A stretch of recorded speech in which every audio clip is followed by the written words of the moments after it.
Everett. And my pregnancy was really, I will give a little background just because it is relevant to everything that happened. The summer before, in 2019, I think it was July, basically at the same time I found out I was pregnant with Everett, I was diagnosed with ulcerative colitis. So it got to the point where I lost weight my whole pregnancy. I was so sick. I was going to the bathroom multiple times a day, always having bleeding. And right about the same time, like the week that I went into labor, I started having these horrible headaches. Which he was born 3 weeks early, and then 2 days after he was born, we were at home and I had gone to take a nap.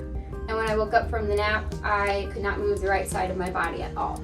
So we immediately rushed to like our local emergency room, and they did scans, and I ended up being sent to IU Methodist because they determined that I had blood clots. And but in addition to that, I have a brain bleed. What I had was a very rare type of stroke called a CVST, and the occurrence rate is 5 in a million. I ended up at IU Methodist. I was in the ICU for about 10 days, and then in like a regular room for about 10, and then I was transferred here to RHI.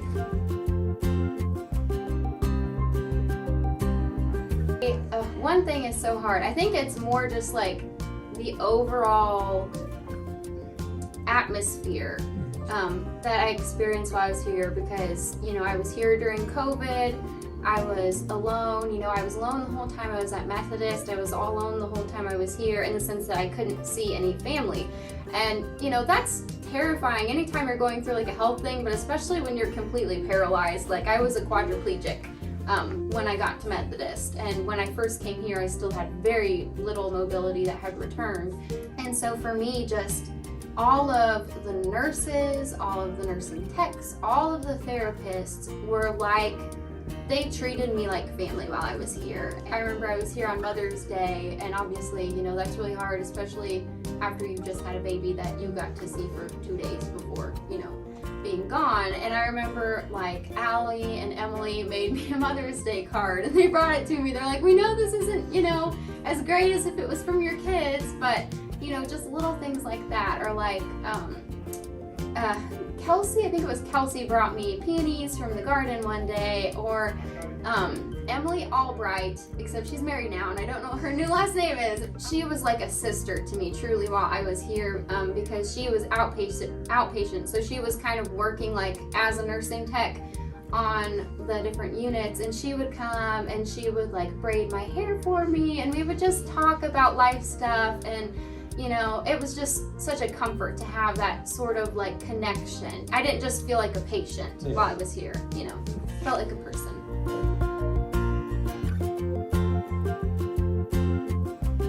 Everyone that I got the pleasure to like work with while I was here, I would just say thank you. And I don't think you can ever fully understand what you do for people. Like, I know this is your job, but you are doing so much more than clocking in and getting a paycheck, Like, everyone here, I know how, life-changing my experience was. And from being here and seeing so many others and the things that people have gone through and that they're going through and the battles they're fighting, like, you are doing an incredible work, like emotionally and spiritually, in the lives of so many people. And just helping them, because at least for myself, so much of this battle was like a mental struggle, fears that people are having to overcome, and just having someone there who is, you're fighting alongside us in a lot of ways. Like, you're just working so hard, not just to help us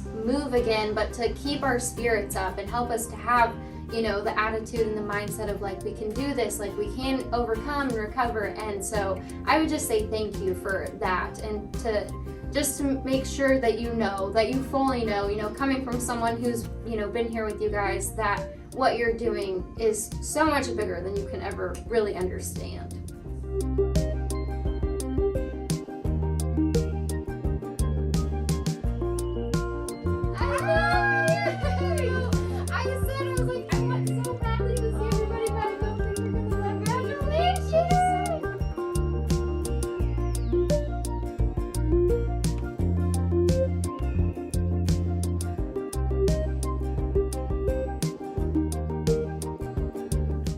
Hi, my name is Allie Pilot. I am a physical therapist at RHI. I primarily work on our spinal cord injury unit, which is Unit 2. I nominated Sarah Richardson because she was the most driven, passionate patient that I've worked with since I started here a few years ago. She not only took care of herself, she took care of us. She always asked us how our days were going and asked us what she could do for us, which is crazy. She shouldn't be doing anything for us.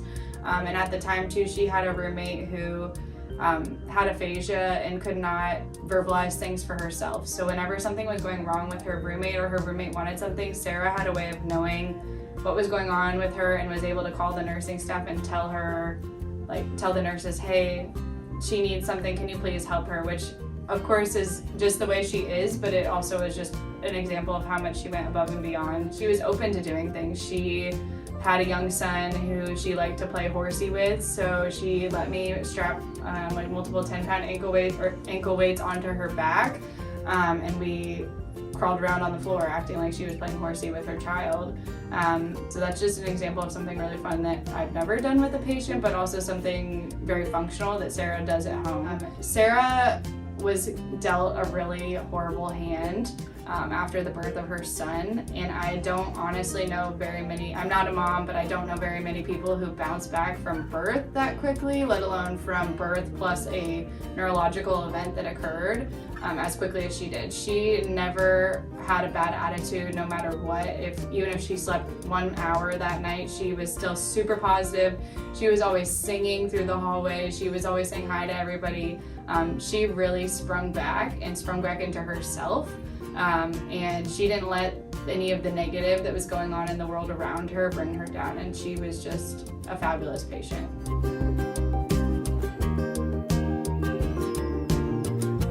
Hi Sarah!